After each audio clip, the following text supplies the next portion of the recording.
ఇక్కడ గమనించండి, ముఖ్యంగా గురువు మనకు మిథున రాశిలోకి ఈ నెల 15వ తారీఖున కలగబోతున్నాడు. మరి గురువు ఈ 15వ తారీఖున వృషభంలో ఉన్నటువంటి గురుడు మిథునంలోకి రావడం వలన ముఖ్యంగా సుమారుగా 4 రాశులకు అదృష్టమనే చెప్పవచ్చు.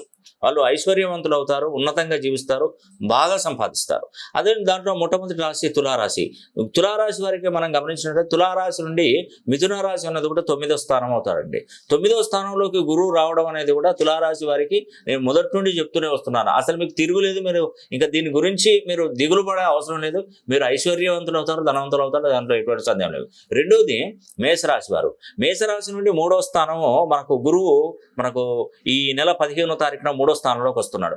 మేషరాశి వారికి ఇంపోర్ట్ అండ్ ఎక్స్పోర్ట్ బిజినెస్లు కానీ, రాజకీయంలో కానీ, వ్యాపార రంగంలో కానీ, తర్వాత లాజిస్టిక్ బిజినెస్ కానివ్వండి, ఇంపోర్ట్ అండ్ ఎక్స్పోర్ట్, ఆర్మీ జాబులు కానివ్వండి, తర్వాత ఉద్యోగంలో పోలీస్ డిపార్ట్మెంట్లో ఉద్యోగాలు కానివ్వండి, ఏదైనా కూడా నేవీ కానీ, ఎయిర్ ఫోర్స్, ఫైర్కి సంబంధించిన వాటిలో ఎక్కువగా ప్రభావం అనేది కూడా గురుబలం పెరుగుతుంది మీకు ముఖ్యంగా. దీనివల్ల ఏంటంటే తొందరగా ఉద్యోగాలు వస్తాయి, తొందరగా వివాహాలు జరుగుతాయి, తొందరగా వ్యాపారాన్ని అభివృద్ధి చేసుకోగలుగుతారు. నెక్స్ట్ 11వ స్థానంలో లాభస్థానంలో మనకు గురువు సింహరాశి వారికి యోగిస్తున్నాడండి. లాభస్థానంలో గురువు ఉండడం వల్ల సింహరాశి వారికి ఎనలేని డబ్బు